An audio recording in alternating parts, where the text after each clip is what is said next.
Imagine, thousands of years ago, a city surrounded by walls so imposing that they dared any army to attack. This was Sodom, an ancient metropolis on the shores of the Dead Sea, now shrouded in ruins and legend. But in its time, Sodom was a spectacle. Its red walls, made of bricks reflecting the setting sun, gave the city the glow of a living fire, a sight that left any visitor breathless. The walls were an engineering masterpiece, over 10 meters high, equivalent to a 3-story building, and had a double structure that allowed guards to move protected while defending the city. The wooden gates, reinforced with metal, were so heavy that it took 6 men to open them. Inside this fortress, life in Sodom was unlike anything known in ancient history. One of the most shocking aspects for visitors was the fashion of the women. Unlike neighboring cities, where clothes were meant to protect and hide, the women of Sodom wore almost transparent dresses made of very fine fabric that clearly revealed the body's silhouette. During nighttime rituals, when the full moon ruled the sky, women painted their bodies with gold-based dyes that glowed under the moonlight. It was as if they transformed into figures of liquid light, dancing between shadows and glimmers. The origin of this special fabric remains a mystery to this day. The technique was so advanced that the fabric could pass through a ring, taking up less space than a modern handkerchief, and foreign merchants paid fortunes for small pieces, which were never reproduced after the city's destruction. Sodom was a place of paradoxes. The women's freedom was remarkable. They could own land, run businesses, and initiate divorces, rare for that time. Perhaps this independence was what most disturbed visitors, a society where female power was evident and respected. But luxury had its price. Archaeologists found female skeletons with deformities caused by the excessive weight of gold necklaces and bracelets worn from youth, revealing a culture of ostentation and power. At night, the streets transformed. Moonlight reflected on translucent dresses and golden bodies, while drums echoed for festivals that lasted weeks, where all rules were broken. Imagine walking through a land where wealth literally flowed from the ground. In Sodom, this wasn't a metaphor, it was real. The earth, warm and dark, released bitumen naturally, a thick, shiny black substance that bubbled like small fountains.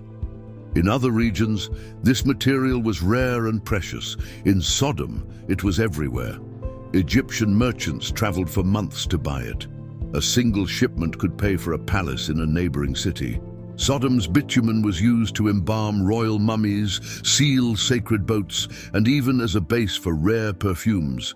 It was black gold. But with such easy riches came corruption. The citizens began to despise hard work and sank into a life of indulgence. Eat, drink, celebrate, repeat. And there was a reason for their arrogant confidence. Sodom was protected by a structure so imposing that no one dared to attack. Its double walls, more than 10 meters tall, were wide enough to allow soldiers to move between them safely. The main gates, wooden and reinforced with metal, were so heavy that 6 men were needed just to open them. At sunset, the sun reflected off the red bricks of the walls, making the city appear to be ablaze.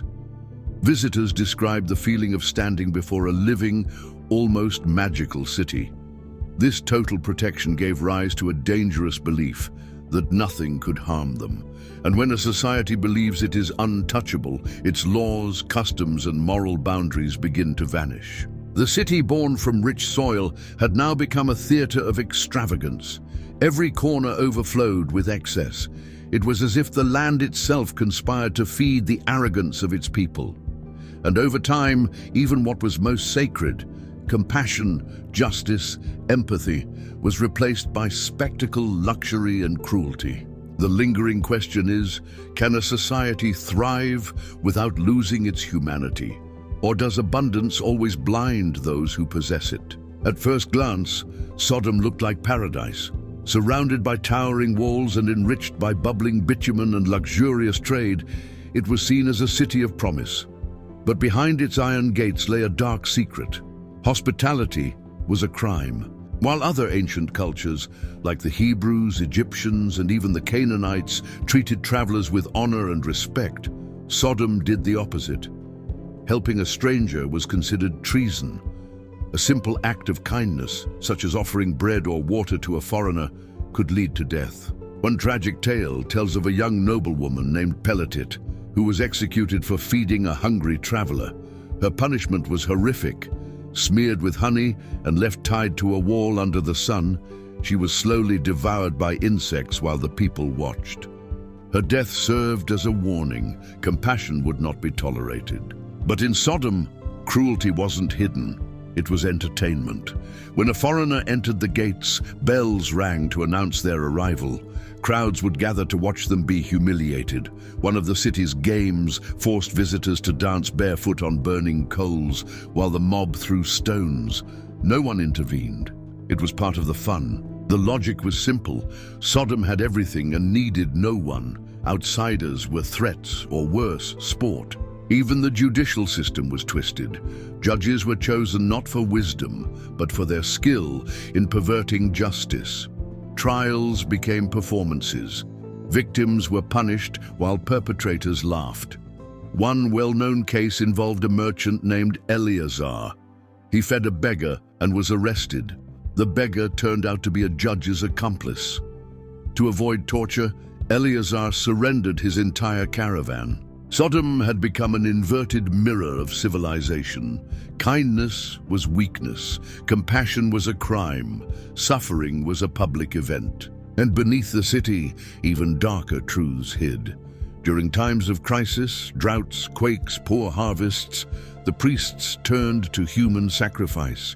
Children and teenagers were selected. The ceremonies took place in round stone chambers lit by eerie blue torches fueled by Dead Sea salts. Deep drums echoed as blood flowed through channels carved into a black altar. These rituals were justified as necessary to ensure Sodom's prosperity, but with each sacrifice, the city drifted further from humanity.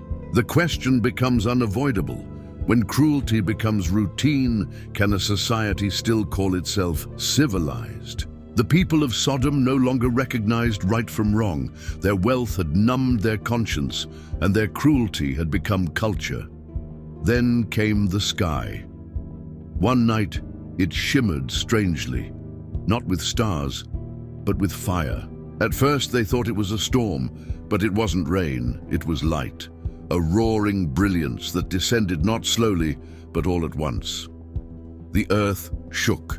Walls that had stood for centuries cracked like eggshells. Towers melted as if made of wax. What had been a city of excess became a furnace. Some believe it was divine punishment. Others whisper of a cosmic event, a meteor, a blazing fragment of space. Whatever the cause, Sodom vanished in a single breath. Some believe it was divine punishment. Others whisper of a cosmic event, a meteor, a blazing fragment of space. Whatever the cause, Sodom vanished in a single breath. All that remained was ash and memory. When the fire stopped and silence returned to the sky, all that remained was a desert of ash. For months, no one dared approach. Trade routes shifted.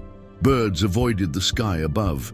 The ground itself seemed to sigh, a warmth without flame, as if the earth remembered what once lived and died. But Sodom's story didn't end there. Not everyone perished. Some escaped. Merchants, travelers, even deserters.